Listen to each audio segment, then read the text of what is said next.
Howdy folks, welcome to Bullish on Farming.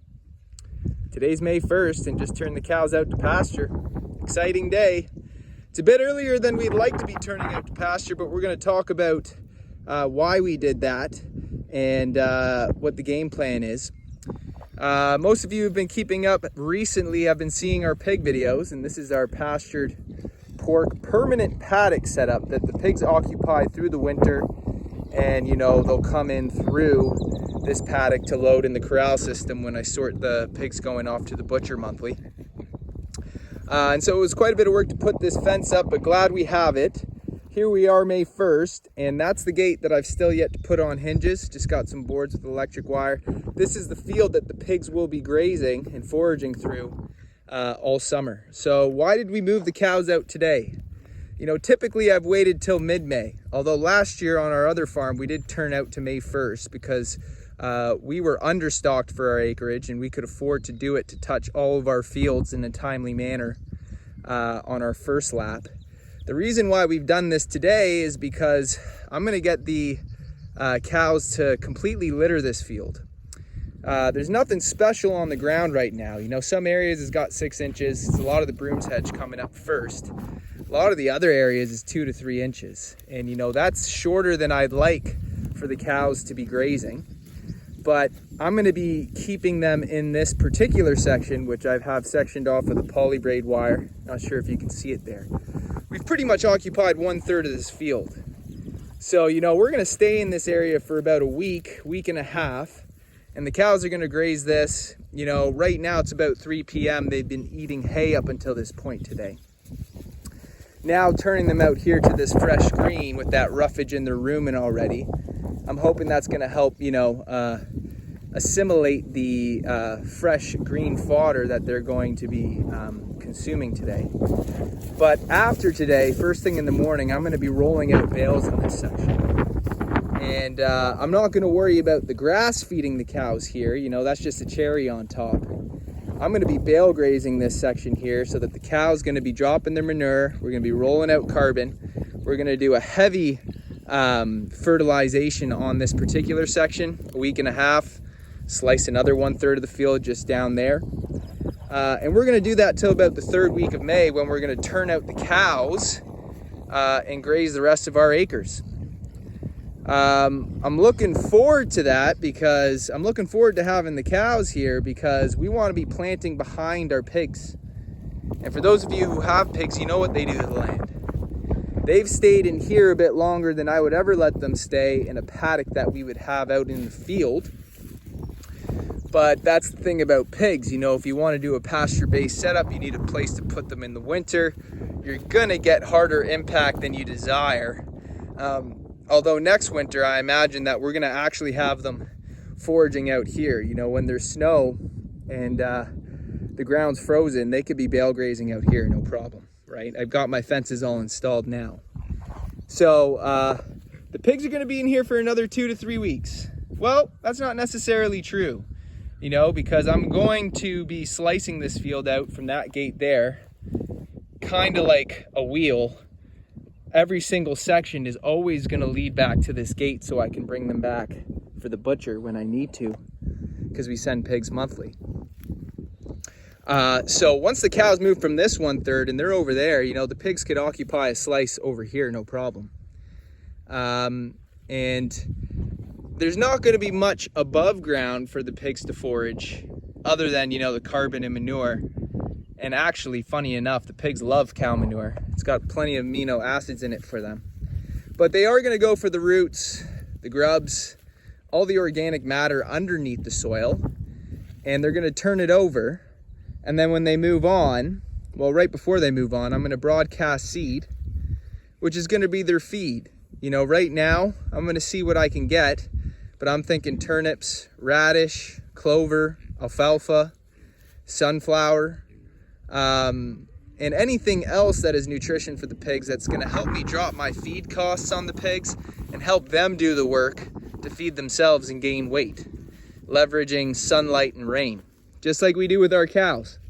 But the thing about pigs is, you know, they need grain to get fat, but not only grain.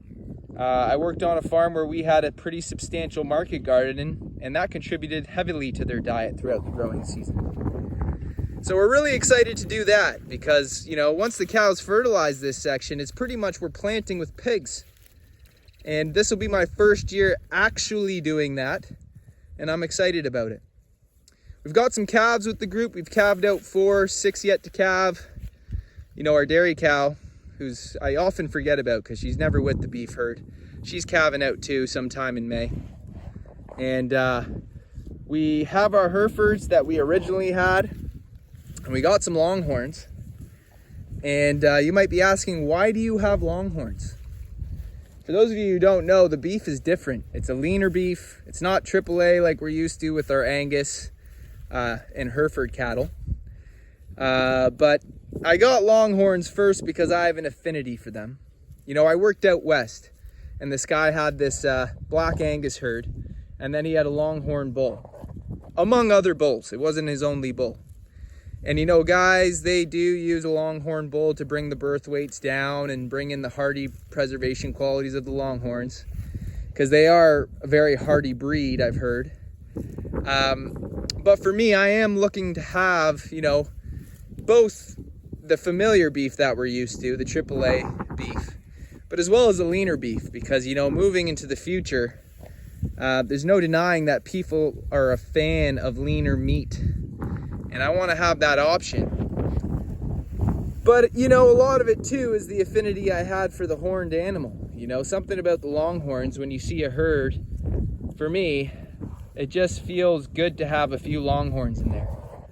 And yeah, the calves come out light.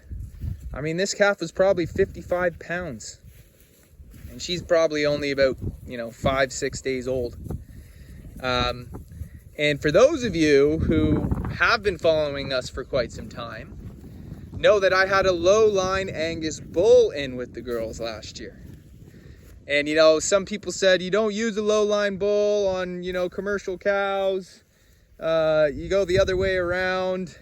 And I, you know, was saying we're doing something different. And we've had 2 of those calves already.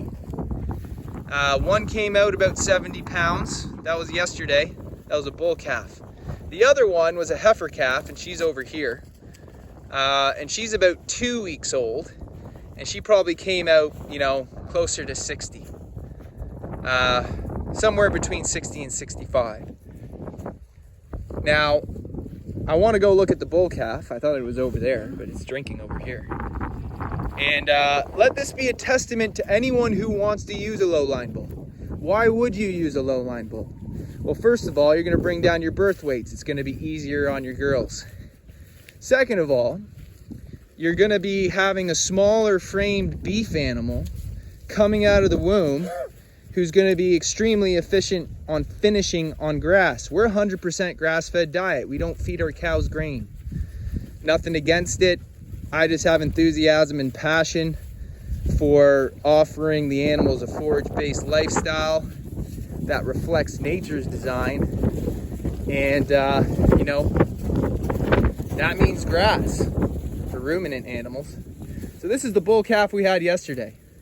You can see it's a baldy, came out black, got the Hereford head on it. And, you know, I'd probably say he's about 65, 70 pounds. And I'm happy with him. You know, all these calves, I mean, the Longhorns, they calve no problem, you know.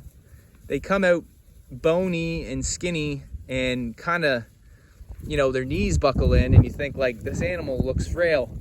But they're quite hardy and they take care of themselves.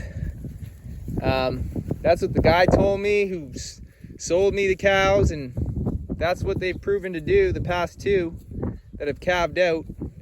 One looks like she's going to be calving soon. But this is that bull calf I'm talking about.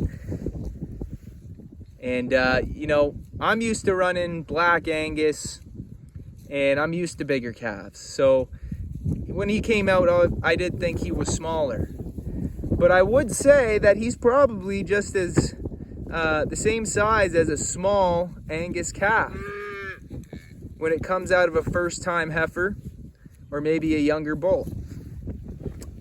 And so I'm happy with it, you know. We're looking for animals that finish good on grass.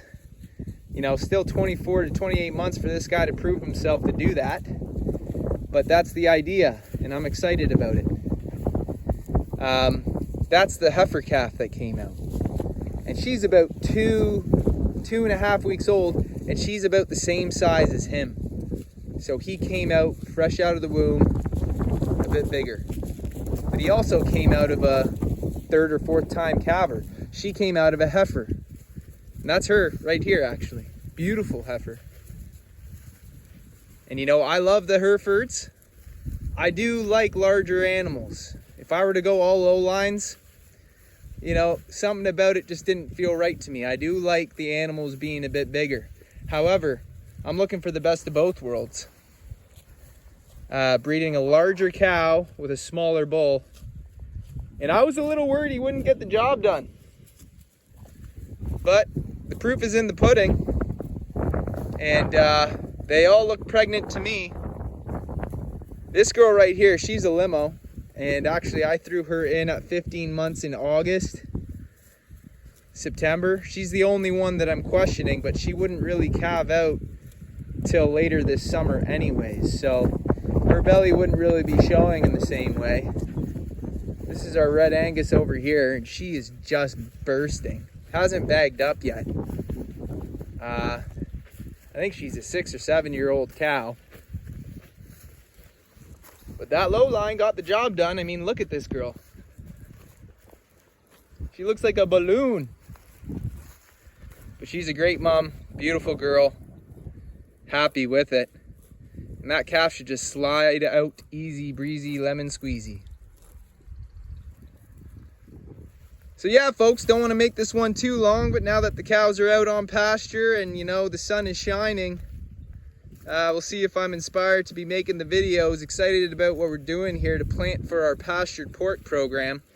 Stay tuned. I'd like to say thanks for stopping by, and God bless you all. I'll see you on the next one.